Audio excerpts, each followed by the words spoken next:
नमस्कार, आप देख रहे हैं हिंदी खबर और आपके साथ मैं हूं दिव्या। 7 नवंबर को छत्तीसगढ़ में पहले चरण का मतदान होना है। 90 विधानसभा सीटों वाले छत्तीसगढ़ में पहले चरण में महज 20 सीटों पर मतदान होगा। शेष 70 सीटों पर 17 नवंबर को वोट डाले जाएंगे। यहां पर सवाल ये कि पहले चरण में महज 20 सीटें ही क्यों? फर्स्ट फेज में होने वाले मतदान को लेकर के क्या कुछ खास है, जानेंगे इस रिपोर्ट से।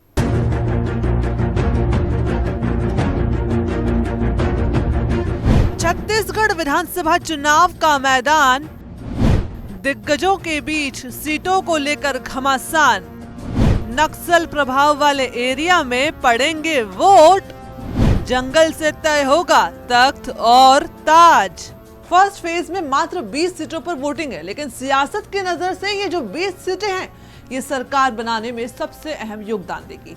ये 20 सीटें छत्तीसगढ़ के नक्सल प्रभावित इलाकों से संबंध रखती है। अमूमन चुनाव में यहाँ पर चुनाव का बहिष्कार, आगजनी होना, पत्थरबाजी होना जैसे कई घटनाएं हमें देखने को मिलती है, लेकिन इस बार निर्वाचन आयोग ने यहाँ पर शांतिपूर्ण मतदान कराने की जबरदस्त तैयारी की है।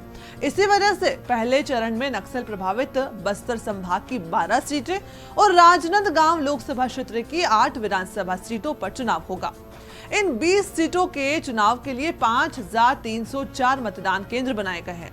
कुल 223 उम्मीदवार मैदान में उतरे हैं। इन उम्मीदवारों को वोट देने के लिए 40,78,681 मतदाता हैं, जिनमें अगर हम महिला और पुरुष मतदाता की संख्याओं की बात करें तो दोनों बराबर है, लगभग बराबर है। 7 नवंबर को 10 सीटों पर सुबह 7 से दोपहर 3 बजे तक मतदान होगा। बाकी की 10 सीटें वहां पर सुबह 8 से शाम 5 बजे तक मतदान होगा। तो ये तो थी छत्तीसगढ़ विधानसभा चुनाव के बारे में सतही जानकारी। अब बात करते हैं इन 20 सीटों से जुड़ी चुनावी समीकरणों की।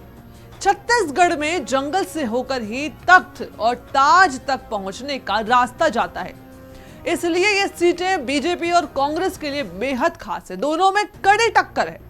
इस बार ये चुनाव इसलिए भी मुश्किल है क्योंकि चुनावी पिच पर इस बार बसपा, सीपीआई, छत्तीसगढ़ जनता कांग्रेस, आम आदमी पार्टी और आदिवासी नेता अरविंद नेताम की हमर राज पार्टी भी मैदान में है, जो कि बीजेपी और कांग्रेस इन दोनों मुख्य पार्टियों का खेल बिगाड़ सकती है। इसके साथ ही अगर हम बात करें पिछले विधानसभा चुनाव की, तो बस्तर संभाग की सभी 12 सीटों पर कांग्रेस का कब्जा था। साथ ही राजनांदगांव क्षेत्र की 8 में से केवल 1 सीट बीजेपी को मिली थी, जहां से पूर्व मुख्यमंत्री रमन सिंह विधायक हैं। बाकी सीटों पर कांग्रेस के एमएलए हैं। वर्तमान में छत्तीसगढ़ में कांग्रेस की सरकार है। ऐसे में बीजेपी की साख इस बार भी दांव पर है। बीजेपी के जो दिग्गज इस चुनावी रण में हैं, उनमें नारायणपुर सीट से पूर्व मंत्री केदार कश्यप, कोंडागांव सीट से पूर्व मंत्री लता उसेंडी, बीजापुर सीट से पूर्व मंत्री महेश गागड़ा, भानुप्रतापपुर सीट से पूर्व मंत्री विक्रम उसेंडी की साख दांव पर है। वहीं अगर हम कांग्रेस की बात करें तो कांग्रेस में कवर्धा सीट से मंत्री मोहम्मद अकबर, चित्रकोट सीट से कांग्रेस के प्रदेशाध्यक्ष एवं सांसद दीपक बैज, कोंडागांव से मंत्री मोहन मरकाम और कोंटा से मंत्री कवासी लखमा की साख दांव पर है। जबकि मौजूदा मुख्यमंत्री भूपेश बघेल पाटन सीट से चुनाव लड़ेंगे और पूर्व मुख्यमंत्री रमन सिंह राजनांदगांव सीट से मैदान में उतरेंगे।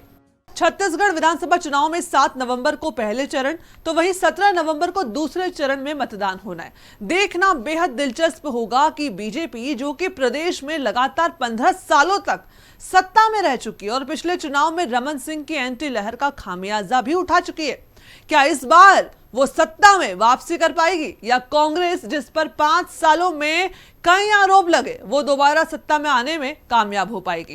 किसकी होगी कुर्सी, ये 3 दिसंबर को सबके सामने होगा। ऐसे ही पॉलिटिकल अपडेट्स पाने के लिए जुड़े रहिए हिंदी खबर के साथ।